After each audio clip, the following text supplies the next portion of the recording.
présenter, j'avais préparé une petite présentation.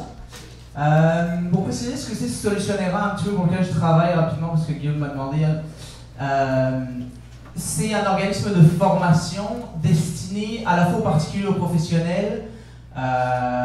Pour le moment, on a concentré nos efforts sur l'habitat écologique, mais il y a d'autres volets qui s'en viennent, dont le communautaire, etc. Puis, comme on a vraiment très peu de temps, fait que si vous voulez explorer ces choses après, les sites internet sont vos meilleurs amis.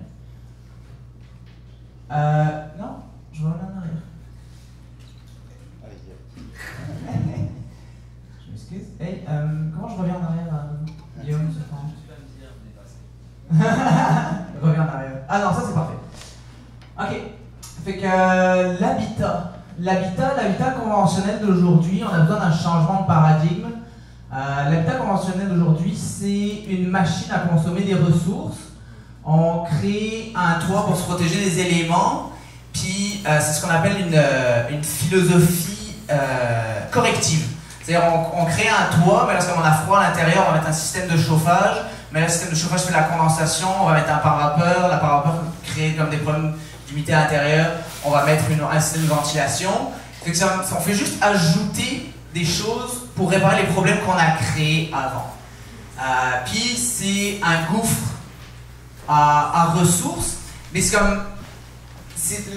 le but de consommer tout ça, c'est de nous procurer aux êtres humains du confort, du bien-être, une certaine sécurité. Fait que on veut atteindre ces buts-là, mais on veut économiser, on veut le faire d'une façon qui soit consciente.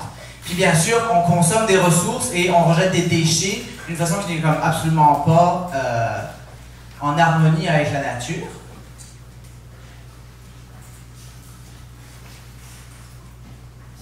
Ouais. Puis habiter, c'est pas juste notre maison. Habiter, c'est une façon d'occuper l'espace. Puis la façon qu'on a choisi aujourd'hui collectivement, d'une façon ou d'une autre de s'organiser, c'est qu'on vit à une place, puis on travaille à une autre place, puis on achète à une autre place de la bouffe qui est produite comme ailleurs dans le monde. Puis ça nous rend absolument dépendants aux énergies fossiles, mais d'une façon générale, on a besoin d'une société de haute énergie pour pouvoir s'organiser comme ça. Puis on s'aperçoit que c'est pas généralisable et surtout ni à la planète entière, ni dans la durée. Hein? Parfait. Donc, solution pour habiter la planète. Je ne sais pas pourquoi cela est mal sorti. C'est ça. Donc là, qu'est-ce qu'on peut faire pour mieux habiter sur notre planète? C'est s'aligner avec les phénomènes naturels, avec l'approche bioclimatique. C'est parti derrière là, mais ça c'est extrêmement important. L'approche bioclimatique, c'est s'aligner avec les phénomènes naturels pour en tirer parti. Plutôt que de chercher tout le temps à les combattre, puis à avoir comme des approches correctives, de toujours comme... C'est juste s'asseoir, regarder comment ça fonctionne, puis s'aligner avec ça. Utiliser des matériaux sains, naturels, locaux et recyclés pour construire. L'industrie de la construction, c'est une des industries qui génère le plus de déchets ultimes. C'est vraiment un point majeur dans la protection de l'environnement. Avoir une maison qui prenne soin de nous, plutôt qu'on soit toujours en train de mettre de l'argent pour acheter de l'énergie qui pollue ailleurs. C'est comme se débrouiller pour que notre maison elle prenne soin de nous en tant que telle, puis avoir tout localisé. Puis qui prennent soin de nous, qui prennent la planète en gérant nos rejets. C'est ça. Nous, on est un organisme, on avale des choses, on rejette des choses, on consomme des matières premières, puis on les rejette. Puis il faut s'assurer de s'intégrer dans notre environnement au travers de ça, puis de ne pas nuire à notre environnement. Puis enfin, quand on parlait de l'espace, c'était de s'organiser en communauté autonome, solidaire et résiliente. Ça, c'est... je l'ai mentionné parce que je trouve ça important, mais ça va être un autre panéliste qui va plus vous en parler. Alors, point très important, bioclimatisme et solution passive. Alors, solution passive, ici, qu'est-ce que ça veut dire? C'est-à-dire qu'on essaie d'avoir des solutions qui ne consomment pas d'énergie. Et ça veut dire des solutions qui induisent une moindre technologie. Pas par une meilleure compréhension des phénomènes naturels. Okay? La physique du monde dans lequel on vit, c'est une technologie qui existe déjà et qui est gratuite. Le fait que l'air chaud monte, on n'a pas besoin de ventilateur, l'air chaud fait juste monter. Dans ce contexte-là, comment on va chercher à gérer, mettons, la température d'une maison? Ici au Québec, nous les êtres humains, on est des animaux tropicaux. Okay? En dessous de 15 degrés, c'est facile de mourir d'hypothermie. Puis au Québec, on descend à des moins 20, moins 30, moins 40 avec les facteurs éoliens. C'est pour ça qu'on a des habitants, entre autres, ici, qui consomment beaucoup d'énergie.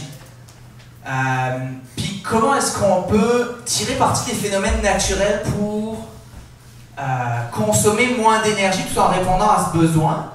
Ben, l'habitat bioclimatique cherche à atteindre ça. Alors là, je vous fais une présentation de l'habitat bioclimatique sur un habitat individuel. Ça marche à l'échelle collective, ça marche à l'échelle du quartier, ça marche à l'échelle de la ville, etc. Okay? Mais pour prendre un exemple simple, l'idée c'est de capter la chaleur du soleil, l'emmagasiner dans la maison, puis la garder dans la maison. Ça se passe avec la plus grande révolution technologique de l'habitation de l'histoire de l'humanité, c'est le vitrage. Je suis sérieux. Parce que le vitrage, c'est on peut avoir de la lumière, puis on n'est pas obligé d'avoir le vent puis le froid à l'extérieur. Fait que le soleil, en hiver, il est bas dans le ciel, il peut pénétrer grandement par la façade sud au travers des vitrages et venir chauffer ce qu'on va appeler une masse thermique. Une masse thermique, c'est n'importe quel matériau qui va être dense, qui va avoir besoin de beaucoup d'énergie pour se réchauffer un petit peu, et qui en échange va pouvoir nous restituer beaucoup d'énergie sans trop perdre en température. Donc ça va être tous les matériaux denses comme la terre crue, le béton, etc. Ça va être de la masse thermique. Cette masse thermique, elle, quand le soleil n'est plus là, la nuit par exemple, ou quand il y a du nuage, elle va nous restituer la chaleur puis elle va chauffer l'air. Comme 1 kg de béton peut chauffer comme beaucoup d'air sans perdre beaucoup de température. Fait que la masse thermique va nous restituer cette chaleur et comme idéalement on a bien isolé notre maison, ok, l'isolation, ça c'est un autre concept très important. Il y a 3 concepts importants. Capter la chaleur avec du vitrage, la stocker avec la masse thermique, puis l'empêcher de sortir avec quelque chose qui va nous isoler. L'isolation, le meilleur isolant, c'est l'air immobile, mais c'est extrêmement compliqué à réaliser de l'air immobile. Donc, on ne peut pas garder de l'air immobile tout seul, ça nous prend un matériau qui contient plein de petites poches d'air qui va garder immobile. Mais le matériau isolant, il a pour caractéristique d'être extrêmement léger, parce qu'il contient beaucoup d'air. Et c'est parce que l'air est le meilleur isolant que dans les vitrages. Dans les vitrages isolants, c'est des doubles vitrages ou des triples vitrages parce qu'il y a une lame d'air qui est intercalée entre les épaisseurs de verre qui va nous permettre de laisser passer la chaleur du soleil, mais de garder la chaleur à l'intérieur de la maison. Donc ça, c'est à l'échelle d'un bâtiment. Puis, quand on parlait d'interagir avec son environnement, il y a le bâtiment en tant que tel, puis il y a tout ce qu'il y a autour du bâtiment. Puis c'est là qu'on peut aller comme à des échelles plus grandes du collectif, du quartier, puis de la ville. C'est que, en général, les vents froids viennent du nord. Donc on va chercher à se protéger des vents, soit dans la construction en tant que telle, en mettant les espaces qui sont non habités, comme les garages, les dépendances, les remises, les chambres froides au nord, qui vont être aveugles, donc avoir très peu de déperdition de chaleur par les fenêtres, et non chauffés pour nous protéger du froid, avoir la végétation qui va nous protéger du froid, puis en façade sud par exemple, avoir la végétation caduque qui va perdre ses feuilles en hiver pour laisser passer le soleil, mais qui va garder ses feuilles l'été pour créer de l'ombre, puis de la fraîcheur, puis limiter, voire éliminer complètement les besoins de climatisation. Puis ça c'est faisable au Québec. On a l'impression que parce qu'on a une grande variation de température, ouais, mais là, s'il fait moins 40 l'hiver, puis il fait comme plus 40 l'été. C'est comme, oui, mais c'est possible de maintenir des températures vraiment confortables avec un apport vraiment minimal en énergie au Québec. Moi, j'habite chez un ami qui a auto-construit sa maison. Vous pouvez aller voir sur Internet la maison Southern Comfort. Sa compagnie, c'est Econovation. Et sa maison, elle fait 1700 pieds carrés, je pense. Puis les besoins de chauffage sont évalués à 300 $ par an. Puis il n'y a pas besoin de climatisation quand il faisait comme 30 et quelques degrés pendant 2 semaines l'an passé, pour le mois de juin. La température maximale qu'on a eue, c'était 25-26 degrés. En utilisant juste ces principes-là, il n'y a pas de climatisation dans sa maison. Non. Merci. Matériaux alternatifs. On parlait de matériaux naturels puis recyclés, des affaires à très faible impact carbone puis qu'on peut trouver localement. Alors, je vous parlais de capter la chaleur avec des vitres. Ça, il n'y a pas grand-chose qu'on puisse faire, c'est du sable qu'on fait fondre. Mais au-delà de ça, en masse thermique, on peut avoir des structures en masse thermique qui seraient comme locales. Là, c'est un exemple de la terre crue compactée qu'on appelle le pisé, ou Round the Earth en anglais. Vous allez trouver beaucoup de documentation là-dessus. C'est extrêmement facile de prendre de la terre, puis de la mettre dans des coffrages, puis de la tasser, puis de faire des constructions porteuses comme ça qui vont aussi nous apporter de la masse thermique. Dans les matériaux isolants naturels, j'ai eu l'occasion de travailler à la fois avec de la paille et avec du béton de chanvre. C'est 2 approches extrêmement intéressantes, notamment que tous les matériaux biosourcés des matières renouvelables comme végétales, elles vont stocker du carbone. Donc au lieu de produire du carbone pour faire de la laine de verre ou de la laine de roche ou d'autres isolants, alors on va stocker du carbone dans nos maisons. On va faire pousser des champs de chanvre, des champs de paille, stocker du carbone, puis ce carbone-là, lui, il va nous économiser de l'énergie. Okay? Puis ça, après, c'est extrêmement facile aussi pour tous les autres matériaux d'aller chercher. On a une société qui consomme énormément de matière, puis on a une culture du jeter avant que ce soit plus bon. Fait que recycler des matériaux, il y a comme énormément d'options si on est créatif qui vont permettre d'économiser et d'avoir une maison qui va être non standard, vraiment à nos goûts. Des exemples inspirants, je vous invite à aller voir le film de Garbage Warrior, qui parle de Michael Reynolds, qui est un architecte américain qui a mis au point le concept des Earthships. Les Earthships, c'est un habitat bioclimatique, donc au sud, une grande façade vitrée qui donne dans une serre pour faire pousser des plantes, avec une autre façade vitrée, un espace de vie qui est extrêmement bien isolé, puis qui intègre énormément de masse thermique à la fois dans le mur nord puis dans le sol, qui est conçu pour récupérer l'eau de pluie. Donc tous les besoins en eau seraient satisfaits par la seule eau qui vous tombe dessus, plutôt que de détourner l'eau du fleuve, la traiter, puis la rejeter dans le fleuve pseudo-traitée. Qui utilise des phénomènes de convection naturelle, c'est-à-dire que l'air chaud a tendance à monter. Fait que là, on sait qu'on a beaucoup d'air chaud parce que c'est là que le soleil rentre. En créant une ventilation continue au travers de la maison, mais on fait rentrer de l'air frais qui passe au travers de la masse thermique. Beaucoup de masse thermique pour refroidir l'air. Fait que la masse thermique, elle perd pas trop en température, elle gagne pas trop en température, mais l'air se refroidit beaucoup. Ça permet de ventiler dans l'espace. Puis l'air chaud s'en va parce que l'air chaud a tendance à monter par les trous faits dans le plafond. Je parlais de système de récupération d'eau. L'eau, il l'utilise à l'intérieur du bâtiment pour les usages communs. Puis au lieu de partir dans une fosse septique, elle va nourrir les plantes. Nous, comme la plupart de ce qu'on met dans l'eau potable, puis qu'on envoie dans des stations d'épuration chimique, les plantes, elles adorent ça. Les peaux mortes, les savons, etc.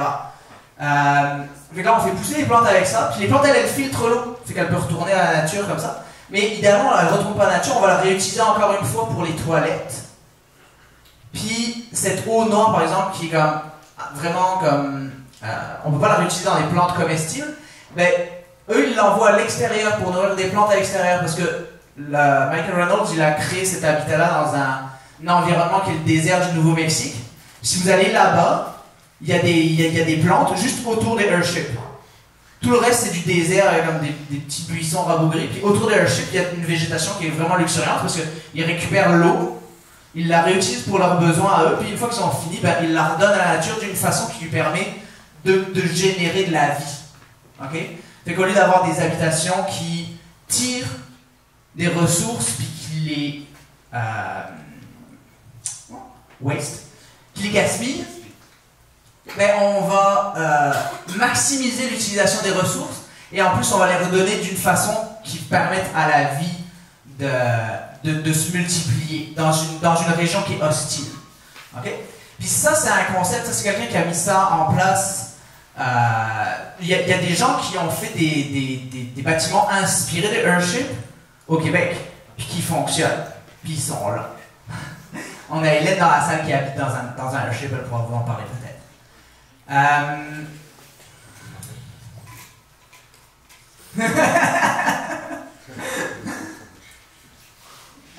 Ça, c'est comme... Le Earthship, c'est un exemple individuel qui est inspirant parce qu'on dit, ok, la technologie existe. Notre problème avec l'habitat puis la consommation d'énergie, il n'est pas technologique, c'est pas vrai. C'est un problème de culture de la construction, puis c'est un problème de mentalité, de culture en général de la société. C'est pas un problème technologique, c'est pas avec plus de technologie qu'on va résoudre ça. Puis on parlait aussi, il y a beaucoup de gens qui ont mentionné l'utilisation de l'espace. Les sociétés faibles en carbone, donc pré-révolution industrielle, comment elles s'organisaient? Elles maximisaient l'utilisation de l'espace. Ok, je ne sais pas si vous vous souvenez de la diapositive qu'on a vue avant des banlieues. Combien de fois ça, c'est plus dense qu'une banlieue suburb traditionnelle qu'on va trouver en Amérique du Nord? Beaucoup. Ça permet d'avoir une vie à l'échelle humaine. Puis monter en hauteur aussi. Monter en hauteur, ça permet aussi de rationaliser l'utilisation de l'espace parce qu'un des gros impacts environnementaux de la ville, ben, ça va être l'artificialisation des sols puis l'étalement urbain. Puis ça, on peut le combattre en montant en hauteur, puis densifier l'espace, puis raccourcir les distances entre les gens comme ça aussi. Et enfin, ben, s'organiser différemment, ben, ça va sans doute les paliers suivants qui vont en parler plus, mais ça fait partie d'habiter. Habiter, c'est pas juste moi puis mon habitat individuel, c'est comment j'habite en relation avec mon espace, puis en relation avec les humains autour de moi, puis la nature autour de moi, puis comment je réponds à mes besoins d'une façon qui soit respectueuse et vertueuse vis-à-vis de tout ça. Merci.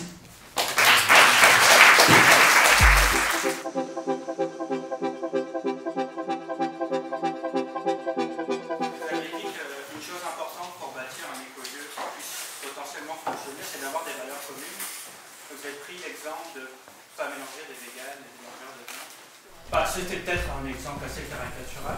Est-ce que vous n'avez pas peur de tomber dans l'entre-soi et d'avoir un manque de mixité ou de pluriculturel dans les lieux que vous faites ça? Est-ce qu'il y a des exemples qui montrent que justement ça a induit à l'échec parce qu'il y avait des clashs entre vegan et non-vegan? Ou est-ce que vous pensez que ça peut être plutôt un avantage pour essayer d'ouvrir l'esprit de l'écolieu? Je ne sais pas. C'est sûr qu'on encourage beaucoup la tolérance dans les éco-communautés. Il faut agrandir notre seuil de tolérance. Des fois, faut pas non plus se mettre dans une situation qu'on va tout le temps être frustré. Mettons, dans les valeurs communes, ça peut être l'éducation des enfants. Si toi, tu as des enfants puis tu veux faire l'école à la maison puis d'avoir d'autres familles pour que la communauté soit axée vers ça, ben, regroupe-toi avec des gens comme ça, puis vous allez aller plus loin ensemble. C'est sûr que c'est peut-être un peu la voie facile, mais l'éco-communauté, c'est très difficile que ça fonctionne, mais c'est tellement enrichissant. Il faut que ça fonctionne, on n'a comme pas le choix, on est rendu là. Fait qu'on va pas faire exprès pour se mélanger avec, mettons, quelqu'un que lui, c'est pas nécessairement les enfants qui en veut pas, justement, parce qu'il trouve qu'il y a une surpopulation mondiale, puis que lui, c'est plus être super résilient, autosuffisant, tu sais. Fait que c'est de se grouper selon les valeurs communes puis la vision commune, mais il y a pas des communautés qui ont des vegans puis des omnivores, puis c'est pas du tout un problème. Ça dépend vraiment de votre seuil de tolérance. Ma question elle est pour Johan. Tu parlais du solaire passif en ville. Je voulais savoir si tu pouvais développer, vu que tu as montré un exemple d'un petit village avec une densité, etc. Comment tu mets tout le monde face sud avec cette densité-là, ou même sur la hauteur. Si tu prends juste les rues, en gros, ce que je veux dire par là, c'est que tu peux pas mettre tout le monde plein sud. Comment tu gères le solaire passif en ville ou en petit village dense? Rendu là, c'est comme... C'est du cas par cas, parce que souvent les villages sont déjà construits. C'est comme si tu as une latitude infinie, tu peux mettre tout le monde au sud. Mais on a tous déjà un toit. Puis ensuite, il existe des méthodes low-tech justement pour à la fois faire bouger la lumière avec des systèmes de tubes réfléchissants qui vont pouvoir amener la lumière aux étages inférieurs. Ou si tu as une façade sud, toute la partie non vitrée, elle peut être blanche. Comme ça, la façade opposée, la rue opposée qui elle est au nord, ben, elle est éclairée avec une lumière naturelle. Puis après, c'est d'arriver à faire circuler, comprendre les phénomènes naturels de convection et tout ça, pour faire circuler la chaleur des parties qui la reçoivent directement aux parties qui en sont un petit peu cachées. Déjà, là, on entre avec la convection, puis ça peut être aussi la convection naturelle de l'air chaud monte, l'air froid descend. Puis on peut aussi avoir des low-tech à base de circulation d'eau ou d'affaires comme ça. Ça veut dire que de connaissance que vous avez la sagesse qui vient à gouvernement. Comme ça, il va avoir un fort plus grand. Si je comprends bien la question, c'est comment on partage cette sagesse avec les décideurs, ça. Moi j'ai un exemple, Drummondville, parce qu'il y en a qui connaissent un peu l'histoire de Drummondville. À Drummondville, dans le fond, il y a une couple assez jeune qui ont acheté une maison et c'était la seule partie face au sud, c'était leur cour en avant. C'était complètement illégal de cultiver de quoi à manger là-bas, mais ils l'ont fait très très très bien, en tout cas c'était top dans son design. Mais ils avaient des amendes de 350 $ par jour pour détruire parce que c'était pas la norme de leur communauté. Il y a eu une pétition mondiale qui a 22 000 personnes qui a signé pour changer cette loi-là. Après, le gouvernement, non seulement il a enlevé les amendes, ils ont embauché cette famille-là pour consulter tous les travailleurs dans les parcs de Drummondville et maintenant c'est légal et encouragé. Alors, il faut des fois juste mettre à la porte et démontrer que c'est les changements nécessaires au lieu de juste faire beaucoup de blabla. Désobéissance civile. Oui. Ouais, rapidement, nos gouvernements, c'est pas eux qui décident. C'est nous, il s'agit de leur faire comprendre. Puis on n'a pas d'aller informer le gouvernement. Le gouvernement, si la population ne demande pas ça, parce que si les gens veulent des belles pelouses, c'est pas ça qu'ils vont promouvoir. Mais là, ils se sont rendus compte qu'il y avait un intérêt citoyen pour de la culture urbaine. Et ils ont fait comme, on va peut-être changer le règlement. Mais c'est pas eux qui décident. Peut-être j'ajouterais aussi que dans le fond, c'est de le faire et pas attendre d'avoir la permission tout le temps. C'est quoi les principaux obstacles à surmonter pour développer des éco-habitations, pour développer du low-tech et pour développer de l'habitation durable? En quelques mots, c'est quoi vos principales embûches présentement pour faire une expansion de ce que vous avez?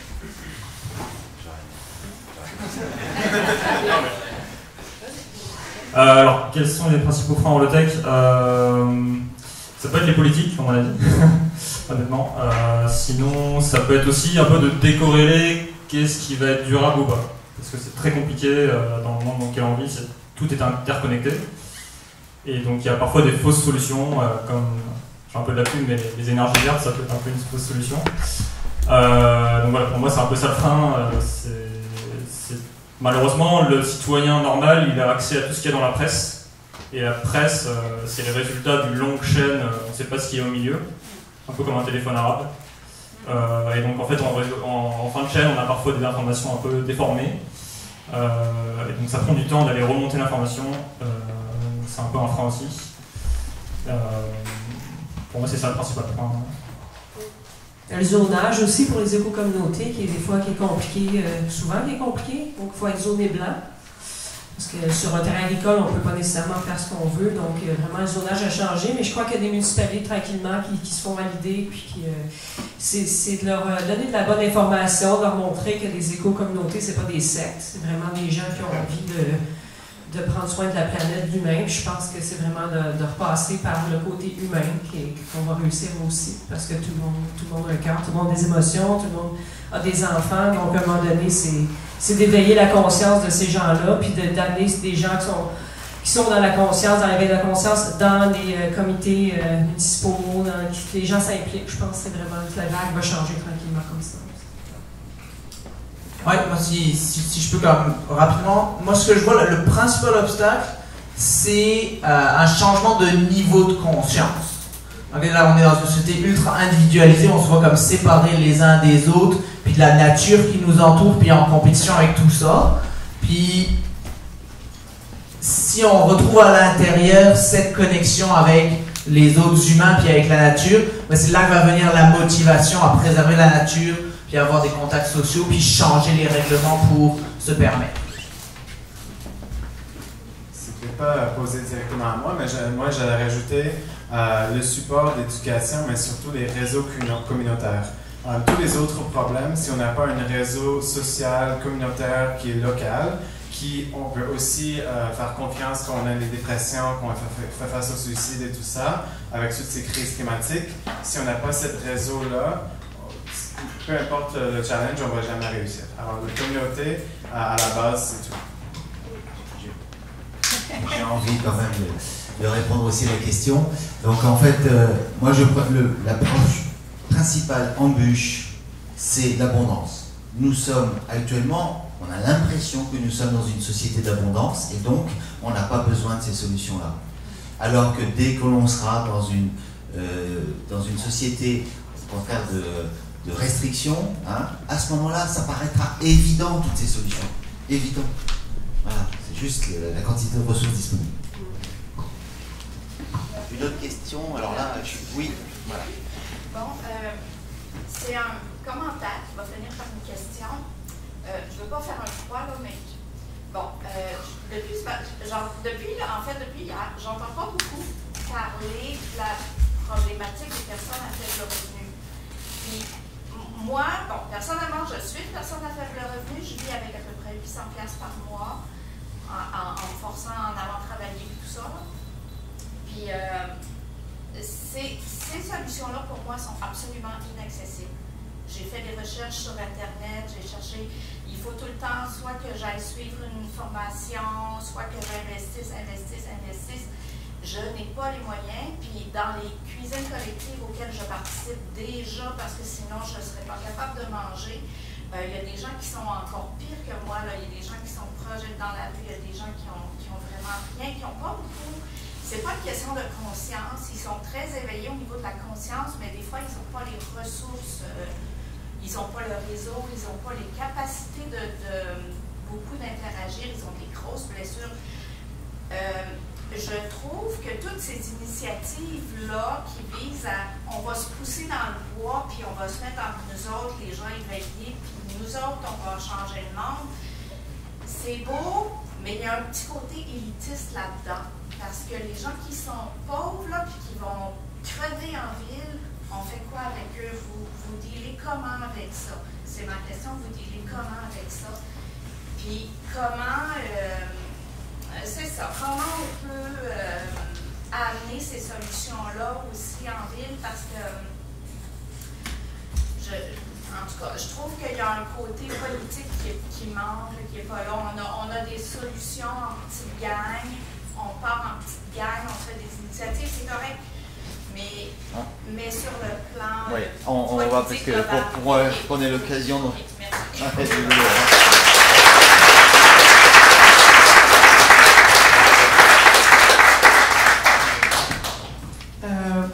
Premièrement, par exemple, à la Cité écologique, ils sont environ 100 personnes à habiter là. Il y a des personnes qui ne peuvent pas travailler pour des conditions de santé. Sinon, il y a des jeunes, tout ça. Puis, vu que c'est une grosse communauté, ils sont capables de prendre en charge des personnes qui peuvent donner un peu moins, mais ils peuvent donner d'une autre façon, en gardant les enfants ou faisant peut-être plus de la rédaction ou autre chose.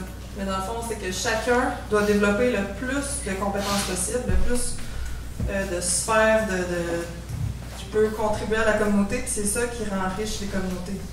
C'est de ne pas sentir qu'on est inutile, puis de trouver sa place, sa valeur, puis puis d'essayer de montrer comment on peut contribuer à la communauté. Puis c'est sûr que ça prend aussi des personnes d'action, ça prend des personnes plus intellectuelles, ça prend des personnes de cœur. Puis des personnes de cœur n'ont pas besoin d'avoir de l'argent. Puis des personnes intellectuelles non plus, puis les personnes travaillantes non plus. Donc c'est vraiment de trouver un équilibre. Mais une communauté ne peut pas prendre en charge plein de personnes qui sont à mobilité réduite, par exemple. C'est de trouver un peu l'équilibre. C'était pas vraiment ça ma question. C'était pour se rendre, pour réussir à construire ce projet-là. Comprends-tu? Il faut, en ce moment, là, mettons que je voudrais me joindre à une communauté comme ça, il faudrait que j'investisse. Ben, c'est pas nécessairement. Par exemple, moi où j'habite en ce moment, je paye 110 $ par mois pour habiter là. 110 $. Oui, mais tu as suivi une formation. C'est ça, tu sais, c'est tout ça. Il y a quand même beaucoup d'informations qui est accessible gratuitement. Si je peux juste 30 secondes là-dessus, je pense que c'est très important parce qu'à la base, nos communautés, c'était vraiment supporté par la religion qui toujours était en train de supporter tout le monde en besoin. Vu qu'on est fait face à une évolution de la ville qui est de moins en moins religieux, il faut qu'on adapte notre communauté pour supporter tout le monde de n'importe quelle religion, n'importe quel niveau d'origine, c'est ça, et niveau de revenus.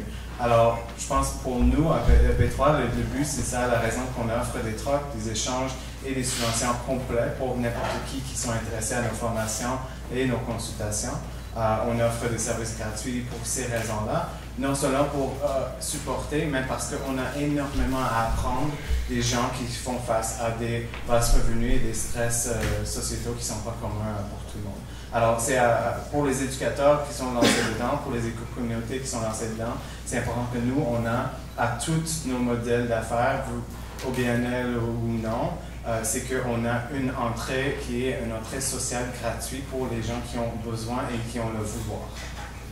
Oui, moi je voulais savoir, au niveau de l'habitation, combien ça coûte et combien de temps ça prend pour construire une habitation qui n'était pas existante, puis sinon de restaurer une habitation qui était déjà existante. Donc le coût et le temps. Ok, donc là c'est une question plus pour moi j'imagine, puis je vais la répéter pour la vidéo. C'est quoi l'investissement en termes financiers puis en termes de temps pour construire une maison neuve ou rénover une maison? C'est le plus gros investissement financier et en termes de temps que tu vas faire de ta vie ever. Mais il y a des moyens de faire en dehors de ce qui est comme connu. Hélène, elle pourrait t'en parler. Elle a réussi comme à construire sa maison après avoir suivi une formation, etc., en mettant beaucoup de temps personnel. T'as pas suivi la formation LHF? Tu t'es auto-formé sur LHF. À construire un habitat qui prend soin d'elle plus qu'une maison conventionnelle, puis ça lui a coûté en deçà de 50 000. Okay? On parle de ça il y a comme 15 ans. Okay. La valeur du dollar n'était pas la même, mais elle a été très créative. Puis, dès que vous êtes plusieurs, vous pouvez tout diviser. Si vous avez le goût de vous créer un cohabitat, il y a des grosses maisons individuelles qui sont déjà construites, qui ont un potentiel pour être rénovées de façon écologique.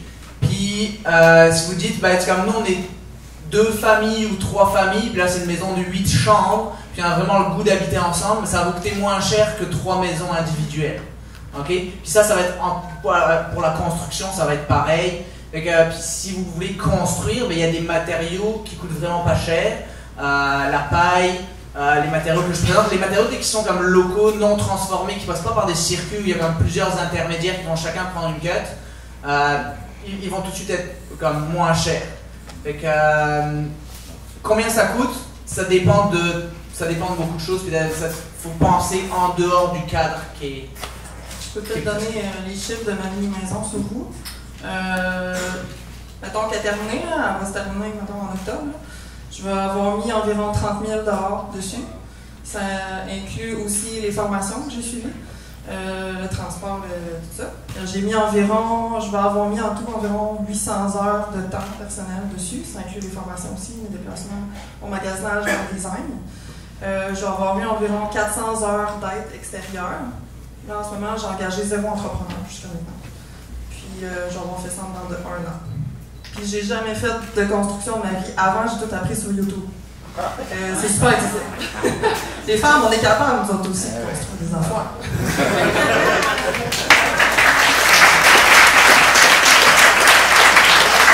C'est ça, je trouve ça tout super inspirant, ces solutions-là. Il y en a déjà que je disais un peu, puis j'ai pu d'aller plus loin. Mais le reste de mon commentaire, là, pour peut-être le point, ça rejoint un peu maintenant, parce que ce qui m'a frappé pendant les présentations, c'est à un moment donné, j'ai vu la map des éco-villages sur le monde, puis j'ai vu Amérique du Nord, États-Unis, l'Europe, mais vide, ou en Asie, en Afrique, Amérique du Sud un peu. Probablement qu'il y en a un peu là-bas aussi, mais ça me donne l'impression quand même que, suite avec ce qu'on a entendu hier sur l'effondrement qui est inévitable, le Sahel qui va brûler, il y a 300 millions de personnes qui vont bouger de là, il y a du monde qui vont arriver ici, puis ils vont gagner à notre porte, ça va être légitime parce que c'est un peu notre faute, ce qui se passe chez eux, notre mode de vie. J'ai comme l'impression qu'on est en train de se trouver des solutions pour des privilégiés, dans le fond, pour adoucir un peu ce qu'on va vivre avec l'effondrement, puis qu'il y a une grosse gang qui est quand même oubliée, puis que nos solutions ne seront peut-être pas à la hauteur de ce qui arrive, qu'est-ce qui va arriver.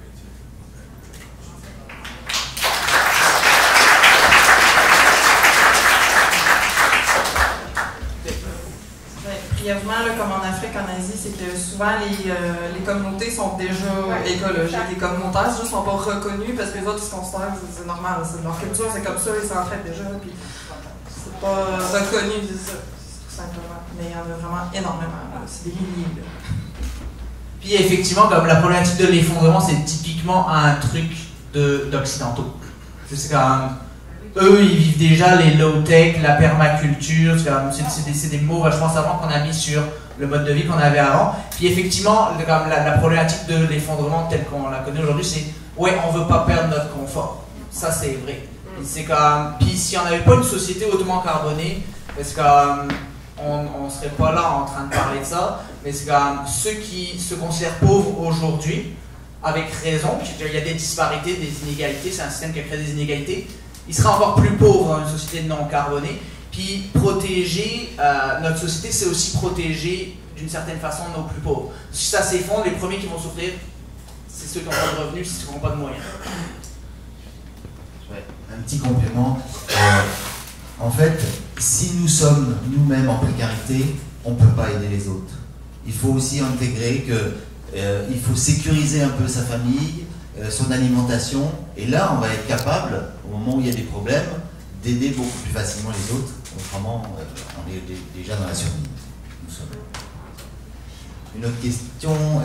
Mireille qui avait posé la main il y a longtemps.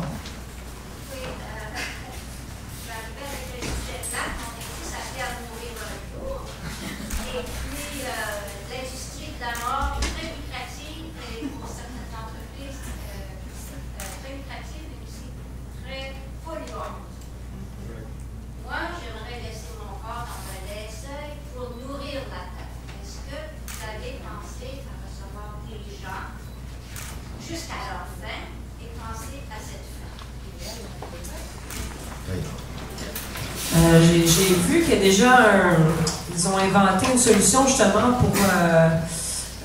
pour le corps humain maintenant qui va être biodégradable pour l'aider à être biodégradable et retourner à la terre. Il y a aussi les solutions de planter un arbre aussi avec les cendres. Et puis ça a été déjà discuté aussi dans des projets de faire un cimetière d'arbres et de rendre en forêt nourricière pour que les gens puissent revisiter et des feuilles pour que la vie continue.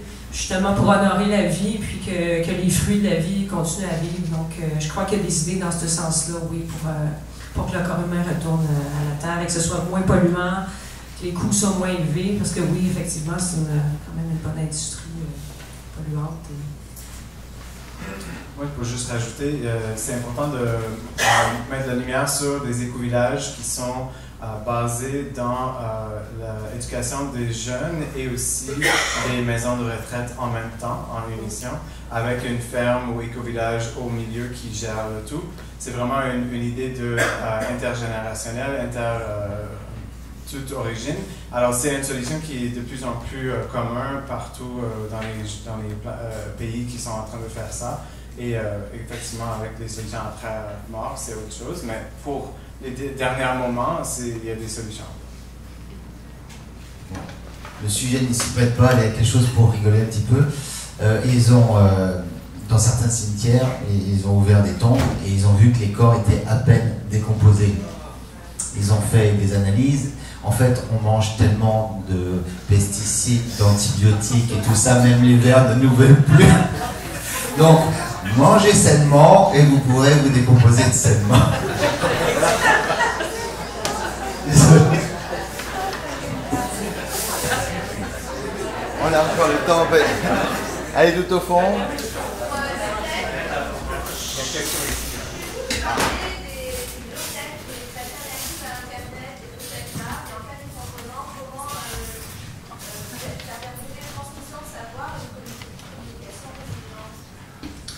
Alors ouais, c'est très très compliqué Internet. Ouais, excuse-moi. Donc l'action c'était comment en fait en phase d'effondrement, mettons, comment gérer tout ce qui est Internet et partage sur le réseau, j'imagine. Alors il y a déjà des solutions low-tech Internet, c'est de consommer le moins d'énergie possible, donc c'est faire des sites web avec des images qui pèsent quelques kilobits, c'est des choses comme ça, avec vraiment le moins de contenu possible. Après, comme je l'ai montré, le système est tellement compliqué en fait au niveau d'Internet que ça va être très compliqué. Je pense que ce qui peut marcher, c'est de faire des intranets à l'échelle d'une région, parce que on peut beaucoup mieux contrôler ce qui se passe, comme au tout début d'Internet d'ailleurs. C'était ce qu'on appelle Internet ou intranet, c'est un peu la même chose, mais un truc plus local, on va dire. Sinon, ouais, c'est une très bonne question, et malheureusement, il y a beaucoup de savoir sur Internet. Je pense que ça pourrait être très très bon de lancer des initiatives qui vont un peu collecter et sauvegarder un peu tout le savoir qu'il y a, je sais pas, sur Wikipédia ou sur des choses comme ça. Il y avait une question ici, ouais. Peut-être le micro. Je peux prendre un des problèmes majeurs que je vois pour bien effectuer la transition et puis pour faire suite à ce que madame avait posé comme questionnement au sujet des disparités de revenus, je vois que beaucoup de gens en ville doivent louer leur espace de vie. Et pour moi, louer, c'est de l'argent que tu perds et puis que ça enrichit un propriétaire. Donc il y a vraiment un déséquilibre entre propriétaire et locataire. Et quelle solution on pourrait penser collectivement pour changer ce système-là de location, et puis parce que c'est de l'argent que les locataires perdent. Et si on pouvait comme être propriétaire de tout, si moi j'ai un logement et puis je peux devenir propriétaire éventuellement, au bout du compte, je pourrais le revendre et partir après ça, m'acheter construire une mini-maison, et puis c'est vraiment quelque chose qui pourrait être une solution de changer ce système-là. Moi, j'avais vu un reportage qui avait comparé la location à l'achat, et puis ça venait moins cher en bout de ligne dans une vie de louer que d'acheter une maison. Ouais, puis moi, je pensais l'inverse. Mais côté solution, je pense peut-être de te mettre, si tu veux ramasser de l'argent, c'est peut-être d'être en colocation pour peut-être diminuer la consommation. Tu vois, moi, j'ai commencé à faire, je suis maintenant dans un lieu rural, je fais mon dentifrice, je fais mon savon, j'ai coupé les restos, je fais ma nourriture, ma lactofermentation, donc j'ai coupé beaucoup mes factures. Donc je pense que c'est de consommer beaucoup moins, dans cette optique-là qu'on peut fabriquer beaucoup de choses nous-mêmes qui seraient beaucoup moins dispendieuses, de faire beaucoup de conservation de tes légumes, donc tu sauves beaucoup aussi quand c'est le temps des légumes, comme il disait, de faire ton canage, puis que ça se garde 6 mois, on sauve énormément. Puis c'est parce que je suis pas sûre que d'acheter une grosse maison, puis parce qu'avec l'immobilier qui monte qui descend, que c'est plus avantageux. Pas une grosse maison. Une mini-maison. On va prendre une dernière question. Une mini-maison, oui, je pense. Tu voulais répondre à quelque chose. Solutionnellement m'a appris qu'une solution pour se construire une mini-maison, c'est de prendre un prêt avec un membre de notre famille. Donc, par exemple, mon père m'a financé qu'est-ce qui me manquait pour ma maison, puis c'est moi qui décide d'éventuellement que je fais avec mon père. C'est une façon de ne pas encourager les banques et prier avec eux. Puis, encore une fois, c'est comme la solution en ville, c'est absolument inabordable pour la majorité des individus, mais si vous créez un groupe d'individus, vous vous mettez ensemble, ben là, c'est comme, il y a une résilience, il y a comme une solidarité qui se crée, puis les banques, ils ont plus de monde, comme, qui vont être des collatéraux, puis qui vont comme co-signer le prêt, puis il y a la possibilité d'avoir comme, comme ça demande beaucoup d'organisation. Tout ce que vous n'avez pas comme en fonds qui vous viennent de vos héritages ou parce que vous avez des compétences qui vous permettent d'avoir comme des gros salaires ou quoi que ce soit, ben, il va falloir aller le retrouver en ressources, de s'organiser entre vous. C'est comme si vous vous mettez à une centaine, où vous avez le moyen d'acheter un immeuble, puis d'être propriétaire en ville à plusieurs. Ok, une dernière question.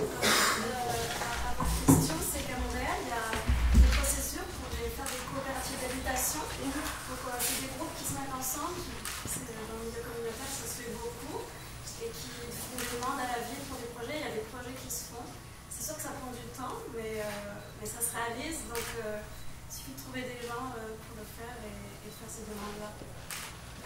Ok. Bon, on attend encore une question? Non. Il y a les ventres affamés qui crient. C'est ça? Non, c'est pas une question, c'est un commentaire. Je pense qu'une chose qu'on oublie, c'est que c'est bien beau de dire qu'il faut trouver les gens, qu'il y a tout ça, mais madame parlait des personnes en situation de survie et leur largeur de bande mentale ne permet pas de se former, que ce soit gratuitement ou autrement, et de se regrouper et de réseauter et de faire ces choses-là. Quand on se rend compte de l'état, je veux dire, c'est même difficile d'aller les solliciter et les faire sortir de chez eux pour venir à des événements de repas partage et de communauté et d'essayer de faire réseauter. Et c'est un problème qui est beaucoup plus gros que ce qu'on peut imaginer.